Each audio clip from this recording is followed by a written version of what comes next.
Class 11 semester 2 এর জন্য আমরা বিভিন্ন বুক তোমাদের জন্য রিভিউ করছি, যাতে একটা ভালো বই তোমরা তোমাদের হাতে তুলে নিতে পারো, তোমাদের উপযুক্ত বই তোমরা হাতে তুলে নিতে পারো। তোমরা প্রত্যেকেই জানো যে বাজারে বিভিন্ন বই আছে, বিভিন্ন কোম্পানির বই আছে। দেখো, একটা রাইটার যখন বইটা লিখেছেন তখন সে তার বেস্টটা দিয়ে লিখেছেন। তাহলে কোনো বই ভালো বা খারাপ সেটাকে আমি কিন্তু বলতে পারি না যে বইটা খারাপ, এই বইটা ভালো। প্রত্যেকটা বই তার নিজস্ব জায়গা থেকে ভালো।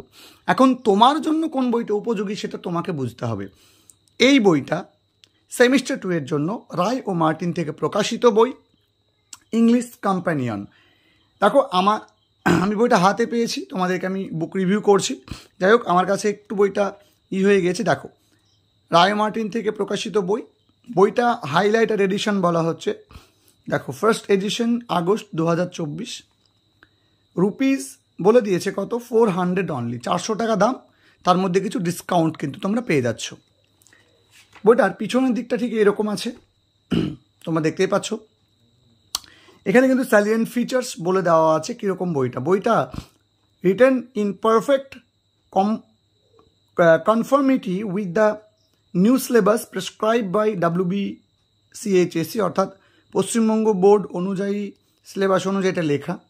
অজস্র কিন্তু সেখানে SAQ LAQ অর্থাৎ বড় প্রশ্ন তোমরা পাবে, বেঙ্গলি প্রোনাউন্সিয়েশন পাবে, ইংরেজি টেক্সটের, তার সঙ্গে বাংলা ইন্টারপ্রিটেশন পাবে, বাংলা অর্থ পাবে। হাই ফ্লায়ার সেকশন বলে তোমরা কিছু প্রশ্ন পাবে LAQ অংশে, যেটা তোমরা যারা অনুসন্ধিৎস যারা স্টুডেন্ট আছো, যারা একটু বেশি জানতে চাও, তাদের জন্য গুরুত্বপূর্ণ।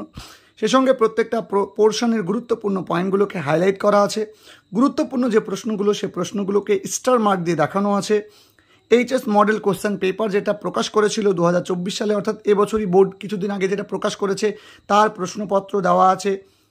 পুরনো সিলেবাসে যে টেক্সটগুলো ছিল সেগুলোর ইয়ারলি প্রশ্নগুলো দেওয়া আছে, টেক্সট বুকের প্রশ্নগুলো দেওয়া আছে, লটস অফ এক্সারসাইজ দেওয়া আছে, মডেল সেট দেওয়া আছে, কিছু প্রজেক্ট ওয়ার্ক করে দেওয়া আছে।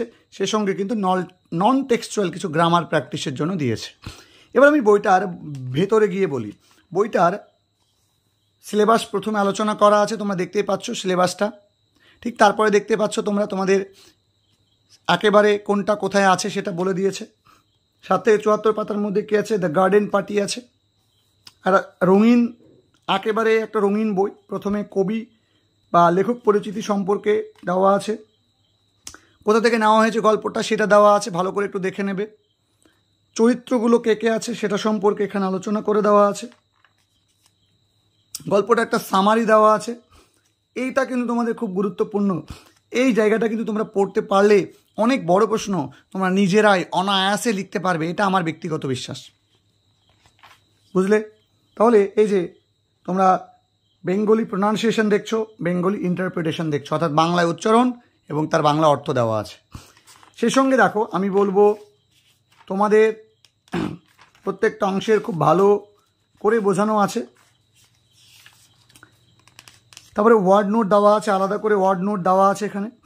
তারপরে দেখো, সিগনিফিক্যান্স অফ দ্য টাইটেল দেওয়া আছে, সেন্ট্রাল বা ক্রিটিক্যাল যে অ্যাপ্রিসিয়েশন সেটা দেওয়া আছে, সেন্ট্রাল আইডিয়া দেওয়া আছে এবং একটা সামারি দেওয়া আছে। এখানে যেটা দেওয়া ছিল, ভালো করে বোঝো বিষয়টা, এখানে যেটা দেওয়া ছিল সেটা হচ্ছে স্ন্যাপশট অফ দ্য টেক্সট। এই টেক্সট সম্পর্কে আর কিন্তু স্ন্যাপশট দিয়েছে, ঠিক আছে? মানে তুমি এইটা পড়ে গেলে কিন্তু পুরো গল্পটা কি বলছে তুমি 1 by 1 ডিটেলসে বুঝে যাবে। খুব ভালো এই অংশটা, আমার ব্যক্তিগতভাবে খুব পছন্দ হয়েছে, ভালো লেগেছে। ওয়ার্ড নোটগুলো পর্যাপ্ত দেওয়া আছে, সে সঙ্গে তার বাংলা মানে, সেটা কোন ফ্রেজে পড়ছে, সেটা কোন পার্শ্বপিসে পড়ছে, ইচ অ্যান্ড এভরিথিং বলা আছে এবং তাদের সেন্টেন্সে ইউজেসটা দেখানো আছে। এবার দেখো, বড় প্রশ্ন, অজস্র রকমের বড় প্রশ্ন দিয়েছে এবং পরীক্ষায় আসার মতো উপযুক্ত প্রশ্ন কিন্তু দিয়েছে। আমি বইটা ভালো করে দেখেছি, দেখো। এবং হ্যাঁ, আমি একটা কথা বলবো যে হ্যাঁ, এই বইটার ফন্টটা অত্যন্ত ছোট। যারা চশমা নিয়ে পড়ো বা যাদের ব্যাপার আছে, যে অনেক ছোট ছোট করে লেখা আছে, লেখাগুলো যদি একটু বড় লেখা হতো খুব ভালো হতো, এটা আমার ব্যক্তিগত মতামত। বাংলা উত্তর লেখা আছে এবং বেশ কিছু উত্তর আমি দেখলাম যে ঠিকঠাক আছে, আবার কিছু উত্তর দেখলাম আমি যে একটু বেশি লেখা আছে, একটু বেশি লেখা আছে। যেমন দেখো, give the account of Laura's first encounter with the workman, এই যে উত্তরটা লেখা আছে সাথে, এটা কিন্তু বেশ বড়। দেখো তারপরে এই যে উত্তরটা, এটা মোটামুটি ঠিক আছে, তবে দেখো এই যে উত্তরটা, এইগুলো কিন্তু মোটামুটি ঠিক আছে। আবার কোনো উত্তর কিন্তু বেশ কিন্তু বড় উত্তর দিয়েছে, তবে মোটামুটি কিন্তু বইটা আমি বলবো যে কিছু উত্তর তোমাকে একটু বুঝে নিতে হবে, একটু বড় উত্তর থাকলে সেগুলো তোমাকে একটু ম্যাচিং করে নিতে হবে, বাট ওভারঅল কিন্তু বইটা বেস্ট। আমি বলবো বইটা খুব ভালো হয়েছে, প্রচুর প্রচুর প্রশ্ন দিয়েছে। তুমি একটা ভালো বই যদি খোঁজো, যেখানে যে বইটা পড়লে তোমার বিভিন্ন প্রশ্নগুলো তুমি অনায়াসে করতে পারবে, সেগুলো তুমি পেয়ে যাচ্ছ। দেখো 50টা মতো বড় প্রশ্ন দিয়েছে, এর চেয়ে বেশি তুমি কি চাইছো? একটা বইয়ে তুমি এর চেয়ে বেশি কি চাইছো? হাই ফ্লায়ার বলে অংশ আছে সেখানে, যারা তোমার একটু স্টুডিয়াস স্টুডেন্ট যারা বিভিন্ন রকম পড়তে চাও সেগুলো। কিন্তু আমি বলবো যে এই হাই ফ্লায়ার এডিশনে এমন কিছু প্রশ্ন এখানে আলোচনা করা আছে যেগুলো সত্যি গুরুত্বপূর্ণ, যেগুলো থেকেও কিন্তু পরীক্ষায় প্রশ্ন আসতে পারে। তো টোটাল তুমি দেখতে পাবে 64টা মতো কিন্তু প্রশ্ন কিন্তু দেওয়া আছে বড় প্রশ্ন হিসাবে। শর্ট আনসার টাইপ প্রশ্ন, যথেষ্ট গুরুত্বপূর্ণ প্রশ্নগুলো দেওয়া আছে, যেগুলো দরকার এবং কার্যকরী প্রয়োজনীয় এমন প্রশ্ন দেওয়া আছে।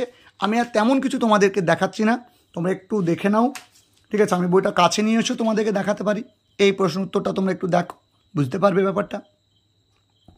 আচ্ছা, এখানে কতগুলো প্রশ্ন আছে দেখো, প্রচুর প্রচুর প্রশ্ন আছে, একেবারে পর্যাপ্ত প্রশ্ন আছে, 139টা। তাহলে তুমি এই বইটা কিনলে তুমি কিন্তু সব দিক থেকে লাভবান হবে।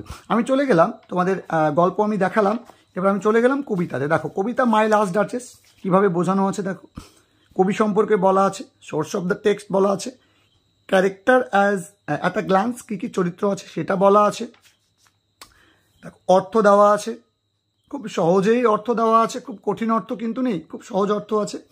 গল্পটা একটা সাবস্ট্যান্স দেওয়া আছে যেটা খুব গুরুত্বপূর্ণ, এবং এইটুকু পড়লে কিন্তু তুমি গোটা কবিতাটা অনেক কিছু বুঝে যাবে।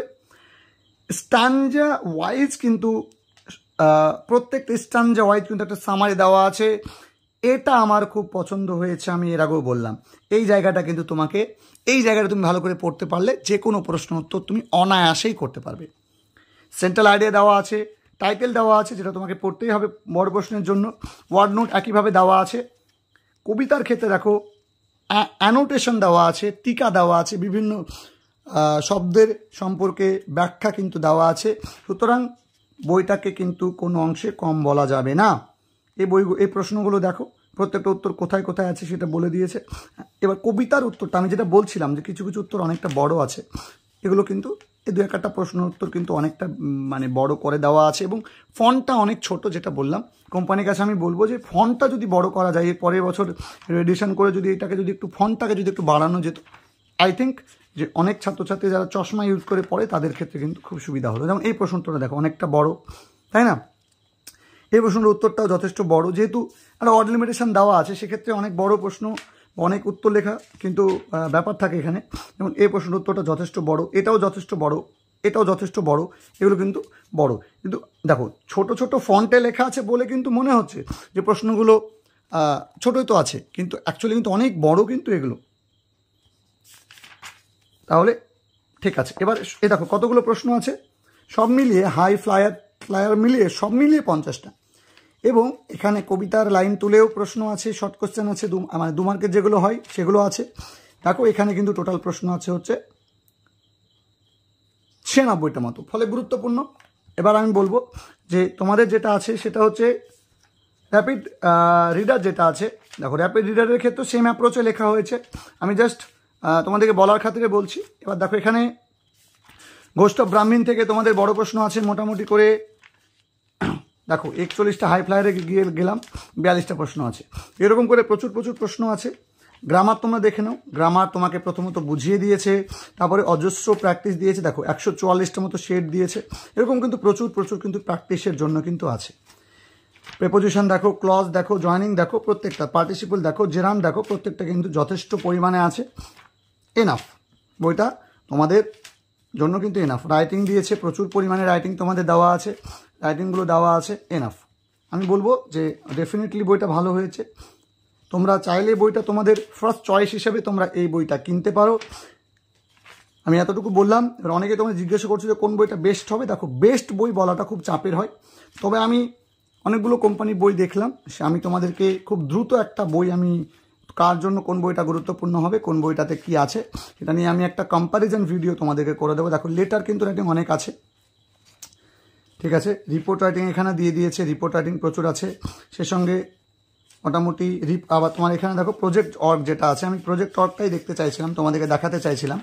প্রজেক্ট অর্গটা দেখো এখানে মডেল কোশ্চেন পেপার দিয়ে দিয়েছে, কেমন প্রশ্ন হবে, তারপরে নিজেদের কিছু সেট দিয়েছে, মডেল সেটের পরে নিজেদের কিছু সেট দিয়েছে, মোটামুটি করে সেট দিয়েছে তোমার 5টা মতো। এবারে দেখো প্রজেক্টটা একেবারে উত্তর কিন্তু প্রজেক্টের উত্তর করে দেওয়া আছে মোটামুটি করে, কিন্তু প্রজেক্টটা কিন্তু সেইভাবে ডিটেলসে কিন্তু এলাবোরেট করে কিন্তু বলা নেই, অর্থাৎ প্রজেক্টটা ক্ল্যারিফিকেশান কিন্তু দেওয়া নেই। তো এই হচ্ছে আমি বইটা বললাম, ভালো দিক খারাপ দিক বললাম। তবে আমার মনে হয় যে ছাত্রছাত্রীদের জন্য, সব রকম ছাত্রছাত্রীদের জন্য এই বইটা প্রথম চয়েস হতে পারে, তোমরা দেখতে পারো, প্রথম চয়েস হতে পারে। আমার বেশ ভালো লেগেছে, তো তোমরা চাইলে কিনতে পারো, দোকানে গিয়ে দেখতে পারো।